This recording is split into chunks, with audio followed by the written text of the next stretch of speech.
Happy draft day, Bolt fam. Today is the day we've all been waiting for, and in a draft that really has no consensus, we think we have a good idea of who the Chargers could take at 22, and the pick is...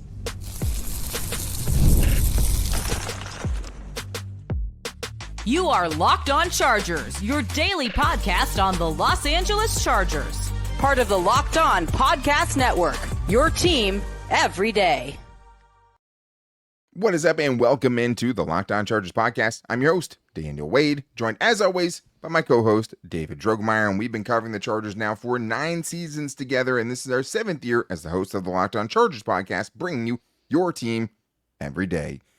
Thank you to all the everydayers out there, as always, for making us your first listen. If you want to make sure you never miss the show, especially big ones like we have coming up, not just tomorrow talking about the first round pick, but also on Friday, a bonus show talking about day 2. Go subscribe or follow for free on the Locked On Chargers YouTube channel and listen wherever you get your podcast from. David, what do we got today? Daniel, it's a NFL holiday. The NFL draft is tonight, and I think we have a very good idea of who the Chargers are going to take with the 22nd overall pick. And if it isn't that individual, we have some wild card options, some trade back options to go over and consider as well. Also, we have some information. The insiders think that the Chargers are going to prioritize adding an edge rusher very early on in the draft. And the Chargers' very own color commentator, Daniel Jeremiah, came out with his mock draft, and it is crazy. Yeah, it's spicy. I mean, that is always interesting seeing where the insiders go the day before the draft. Once all the intel is in, once all these things start to kind of leak out, maybe after not happening before that. But today's episode is brought to you by LinkedIn. LinkedIn Jobs helps you find qualified candidates you want to talk to faster. Post your job for free at linkedin.com/LockedOnNFL. Terms and conditions apply. David, every year we make our final prediction on who we think the Chargers' first round pick is going to be, and we've had a lot of success doing it in past years, and partially because Tom Telesco had holes on the roster so big that they really had only one way to go positionally. But this year might be the toughest year I've had trying to figure out who I think that pick could be, because it's just so hard to know who is going to be available to them. The other part of it is they don't have one kryptonite type of weakness that you say, hey, you have to go get that. They could go a multitude of different different ways, and also a multitude of different positions. But when we factor in, would the Chargers want them? Does it make sense positionally? Could they be available and be valuable at that spot? It came down to one name, and both of us decided that the most likely pick in round 1 is Michigan defensive tackle Kenneth Grant. Adding to the trenches, something that we've already seen them have a huge willingness to do, getting a position of need, especially after the loss of Poona Ford and kind of just the collection of guys that they have in that room right now.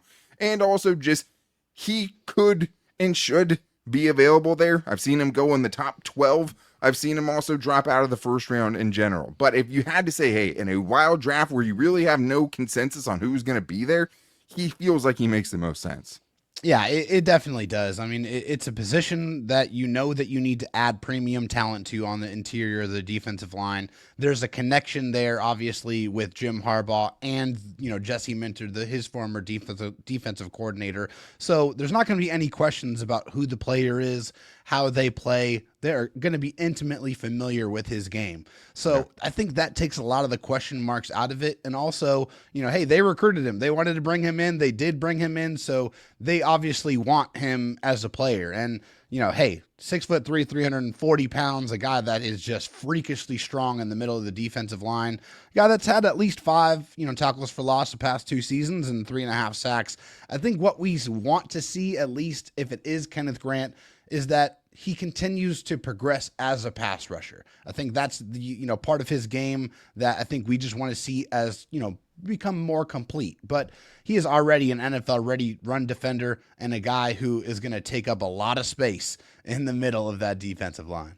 I think that's the nice thing about Kenneth Grant specifically, is just the floor is you get an immovable object inside the middle of your defensive line for at least the next 5 years potentially. So I think that definitely has a value.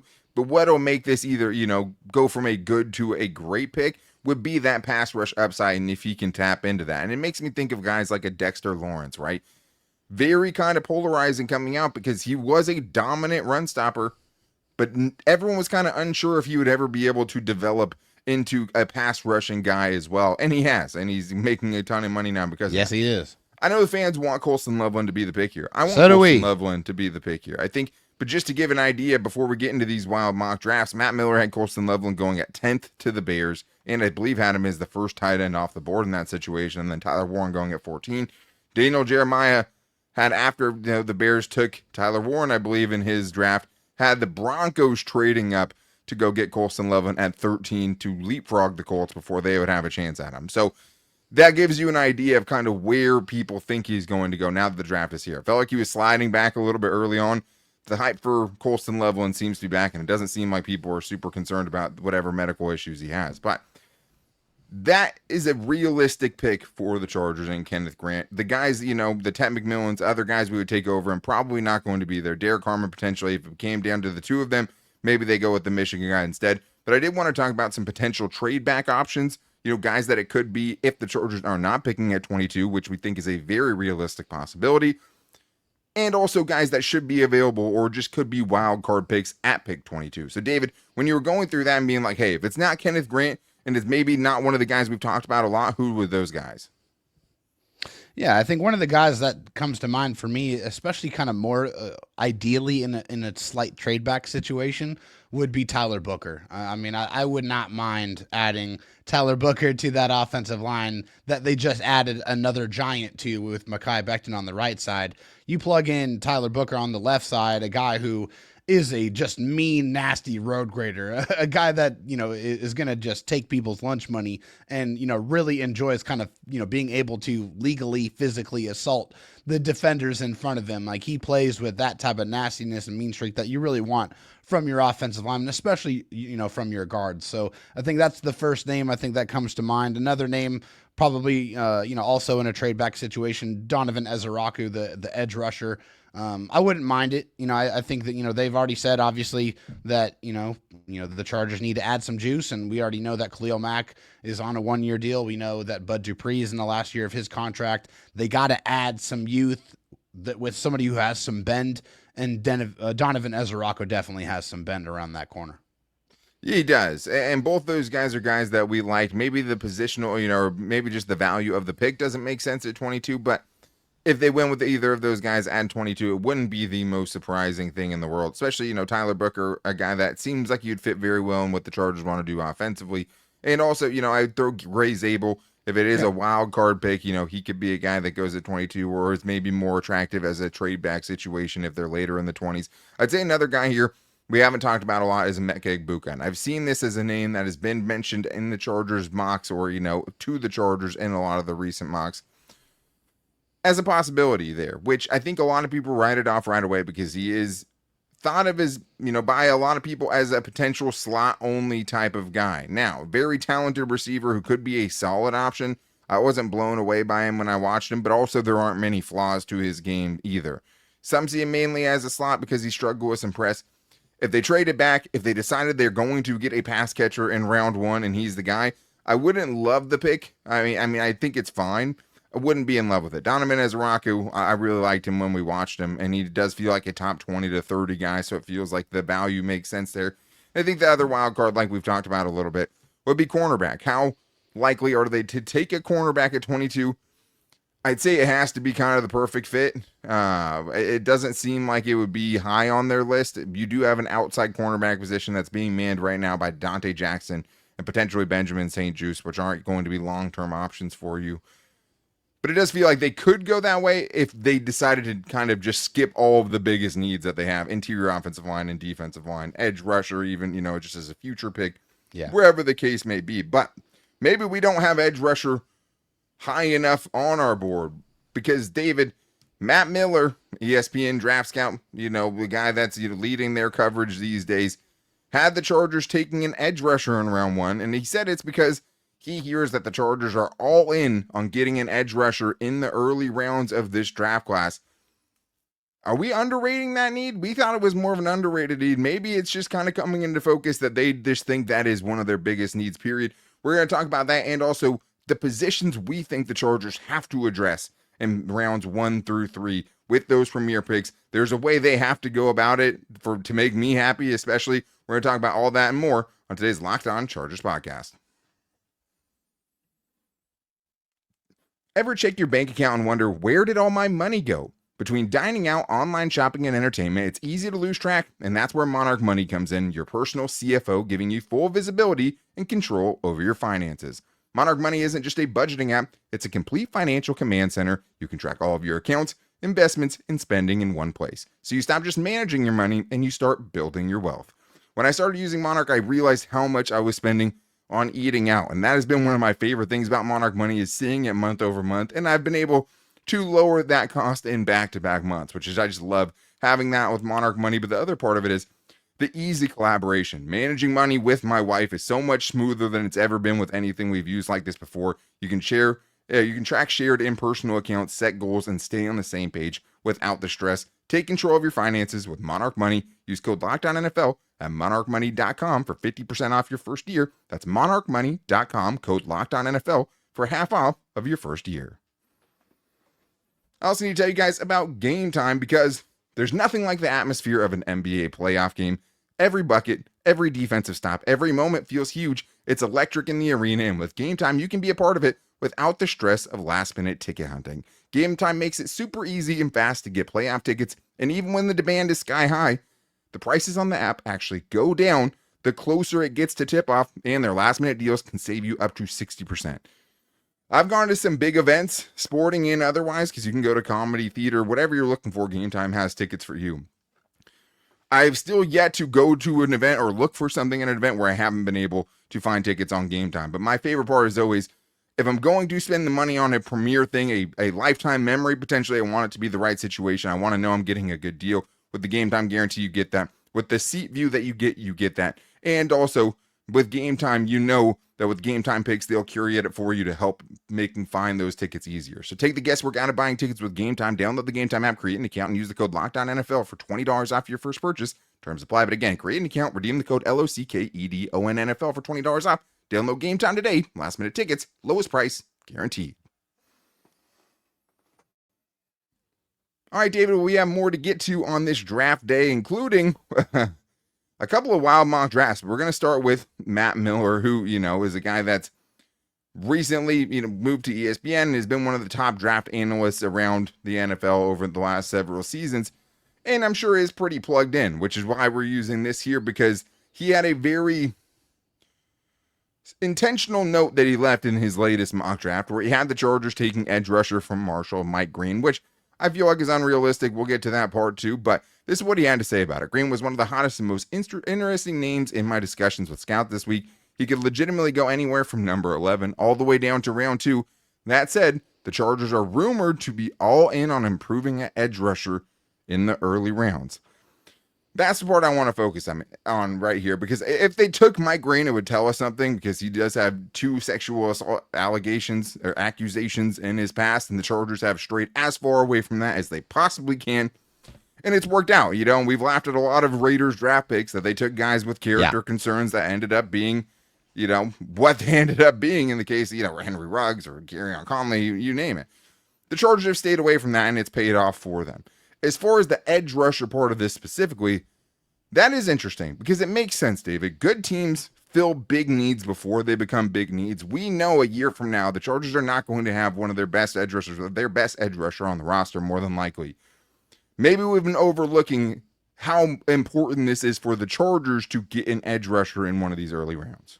I mean, hey, the quarterbacks get paid a lot of money, and the edge rushers get paid a lot of money to go get them and put them on the ground. And so we know, Khalil Mack just made $18 million, and he is at the tail end of his career. So just goes to show you, if you're at the top of your game, you're going to get paid a boatload of money. And so, yes, edge rusher probably should have been a little bit higher on our priority list. But I think, hey, this is just also maybe a little bit of us, trying to get away from the Tom Telesco way of doing things, which is kind of wait till it becomes a need and then have to address it and try to get lucky, instead of, being able to have some foresight to be able to see, okay, my edge rusher room outside of Tuli Tuipulotu is pretty, is going to be pretty barren after this season.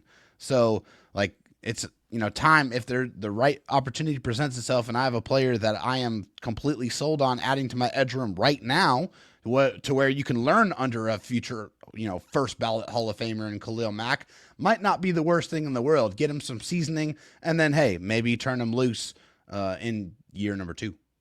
And this is also the same kind of time around last year we started hearing, everyone starts predicting the Chargers to take an offensive lineman at pick 5. And a lot of it was J.C. Latham, I think, just because of the play style and all that. But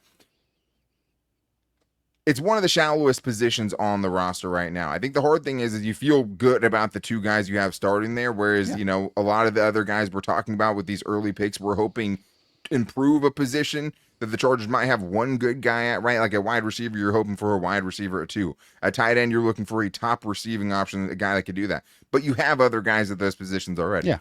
At edge rusher, I think the other thing is just the perception that the Chargers edge rush or just pass rush in general was really good last season, right?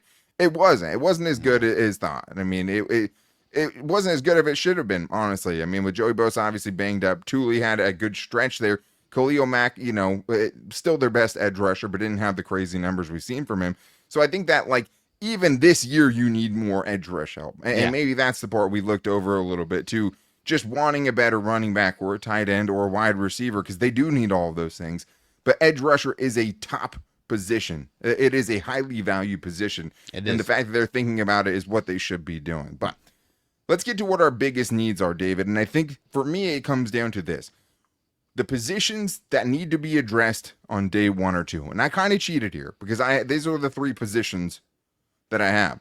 Weapon, that's my first position. Offensive weapon, a pass catcher, more firepower for Justin Herbert, an impact player on the defensive front, whether that's an edge rusher or an interior defensive lineman. Maybe. And my third thing was protection for Justin Herbert. To me, if you could come away from days 1 and 2 with a guy at each of these spots, I think that's ideal. Whether it's a dominant interior defensive lineman paired with one of the second round tight ends and then getting a guard in round 3, however you can make that work there. If you can't get all of them, maybe this is really just segment talking about maybe they should trade back. But if you're getting one from each of these kind of categories, I think that would be the way that I would be most excited about it.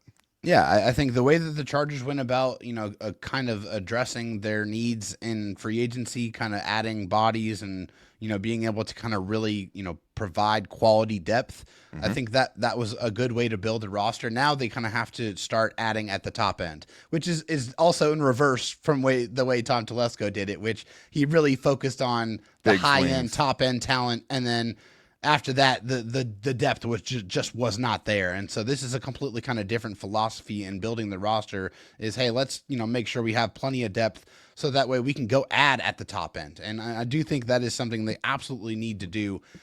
Tight end, receiver, please go help Ladd McConkey out. He was out there alone against and Houston. Justin Herbert. And Justin Herbert, obviously. But, I mean, those 2 guys, it's only going to help out the entire offense if you're able to get somebody out there to complement Ladd, because then they can't double team Ladd. They have to worry about somebody else. So that's why, hey, receiver, tight end, somebody who can take some attention away from Ladd is going to help this offense work a lot better. And then defensively, you can never have enough guys that can get after the quarterback, that can affect the quarterback. So that's what it is. Whether it's defensive line or edge, get somebody that can affect the quarterback more consistently.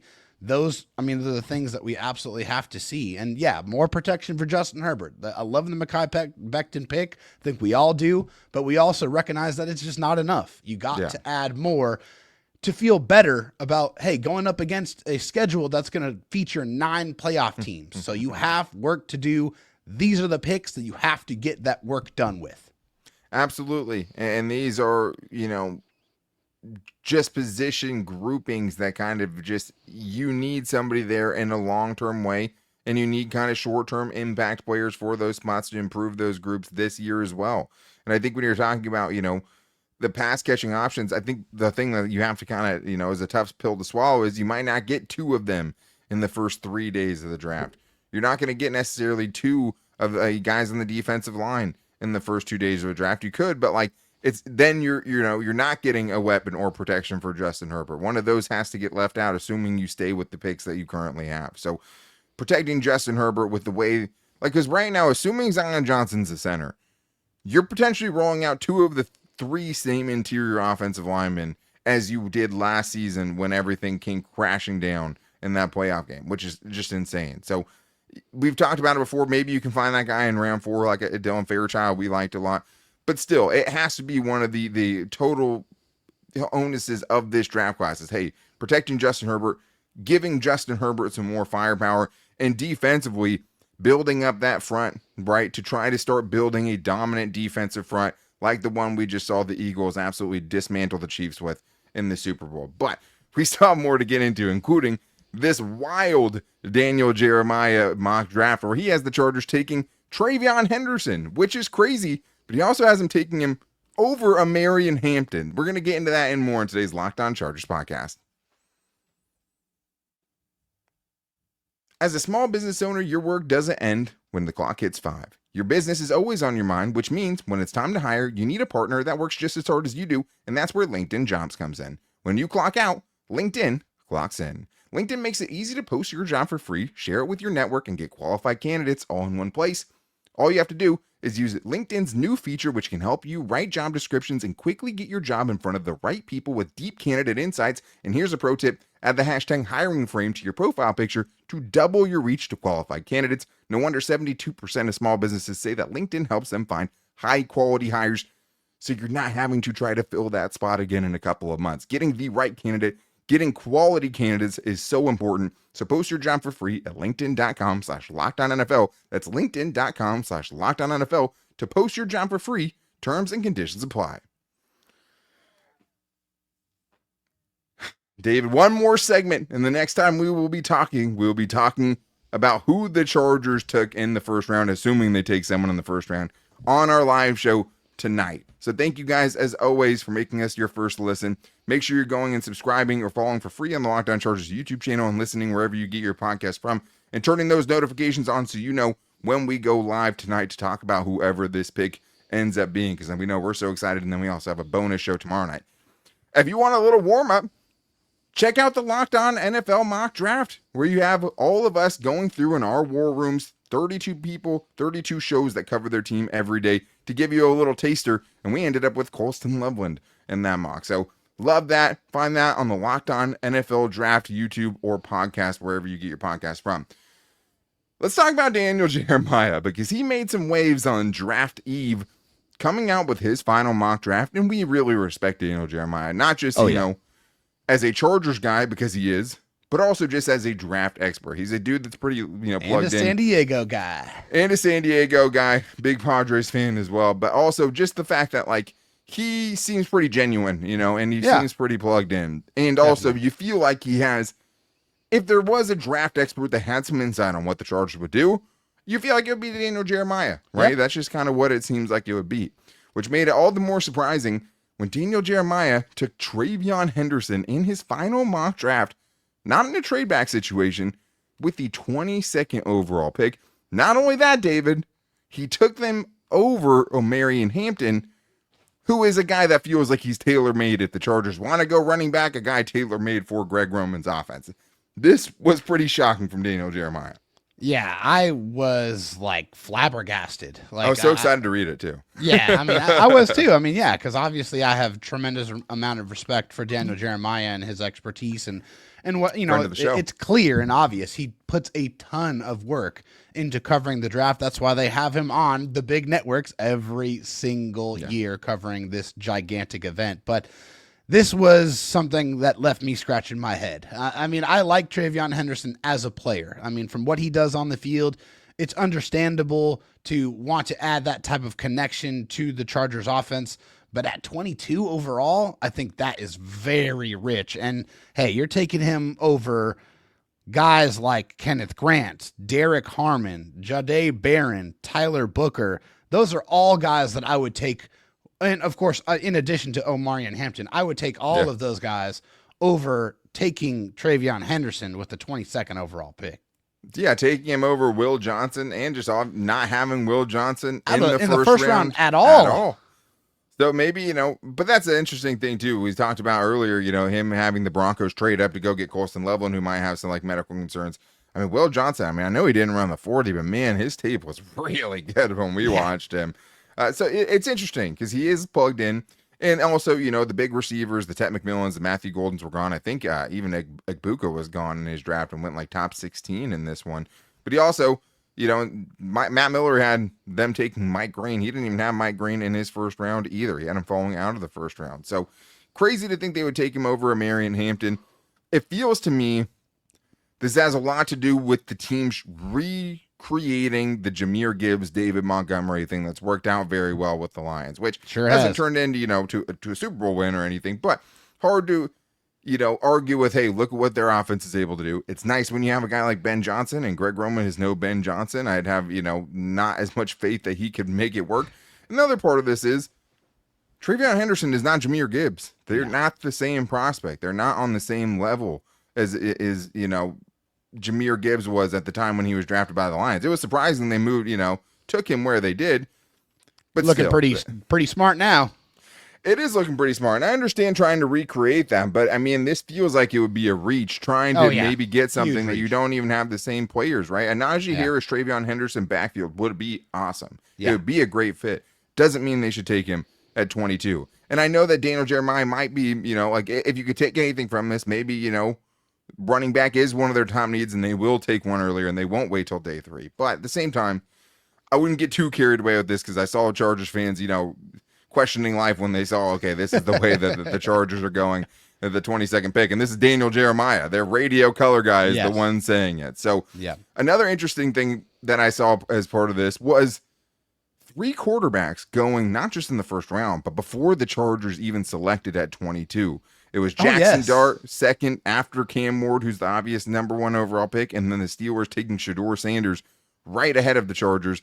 David, this would be best case scenario. If we can see 3 quarterbacks taken in this quarterback draft class before the Chargers pick, my God, that's a chef's kiss. That would be absolutely beautiful. That would be best case scenario because all that does is just push up the better skill players, skill players down the board closer to where the Chargers pick. And hopefully that's Colston Loveland as much as, we probably expect him to not be available. But hey, we can dream.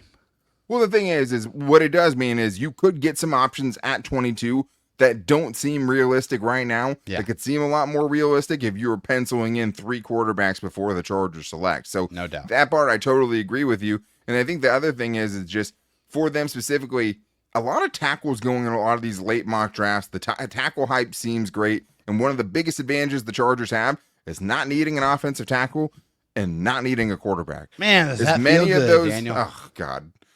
I mean, the quarterback part has always kind of been the case since we've had this podcast. But at the same time, the tackle has never been. Like, the Chargers have always needed at least one. This will be the first draft we've gone into covering this team where the Chargers didn't have an obvious need at one of their tackle positions. For that, we think Joe Alt. For that, we think Joe Ortiz and Jim Harbaugh. Lastly, David, some big news came out on Wednesday, and that the Chargers will be part of the Hall of Fame game. This is from Albert Brio. The NFL announces the Chargers and Lions are playing the Hall of Fame game in Canton on July 31st, which also means those 2 teams will get a chance to open camp ahead of everyone else, which is awesome. Chargers legend Antonio Gates is part of the 25 Hall of Fame class, which, that's probably a big reason why the Chargers are in this. But I do think there are some benefits, David, to the Chargers getting an additional preseason game. I mean, hey, it's more work on the field. You just get a head start on trying to evaluate your depth, evaluate those last, few spots because, hey, let's be honest, guys. Heading even into the preseason, you already have, 46, 47, probably even more of those spots already kind of locked down and secured. So the more action you get in preseason, the more opportunity you get to evaluate players doing specific things that you want to see that if they're capable of doing for your football team. So that just means more information. More information allows you to make better decisions and have the best 53 plus the practice squad guys ready to go for the 2025 season.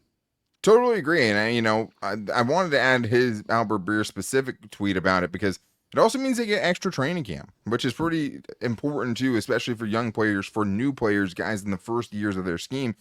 This is huge, but it's also a chance, David, also to get rookies that you plan on being impact players for you as many reps as you possibly can and getting that extra preseason game. You have rookies that are going to play for you. Hey, play them in the first couple games or whatever, and then if they just ball out, okay, maybe you give them a couple off, but these are very, very valuable snaps for guys that are going to be playing with live bullets. Once you get into the regular season, you have a chance to get out there and let them get their feet wet, especially because a lot of teams do play some starters for some snaps in the preseason. You can give some rookies a good look of what they're about to experience. You also get a more extended look at the Trey Lance Taylor Heineke battle that's probably going to happen. And thankfully, hopefully those two guys will give the other guys in the roster a much better chance to show what they're capable of, because that was impossible last year. Like those last few weeks of training camp and those first couple preseason games were pretty brutal as far as guys getting, maybe we should have known. Well, that was kind of the funny thing too.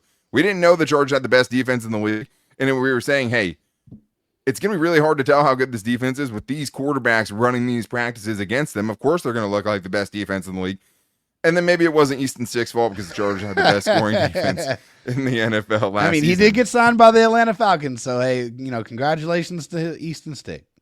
Sure, I'm happy for Easton Stick. He seemed like a good dude. Justin Herbert loved him. But I think that's the other big part of this, too, is Justin Herbert going to play in this preseason? Because the thing is he's never played in the preseason. You might say, okay, well, Jim Harbaugh was here last year and he didn't play Justin Herbert. Justin Herbert was hurt last year. Yeah. Justin Herbert couldn't play in the preseason, and it would have made no sense when he had that plantar fascia injury to put him out there. I think he might too. I think he might too. This might be the first in going into year 6? Yeah, man. Year 6? That's insane. No, wait, year 6. 6. 5? Has to be year 5. Yeah. It can't be year 6. Yeah. But going into year 5 and he hasn't played a single preseason game, came in during COVID, right? They didn't have a preseason that year.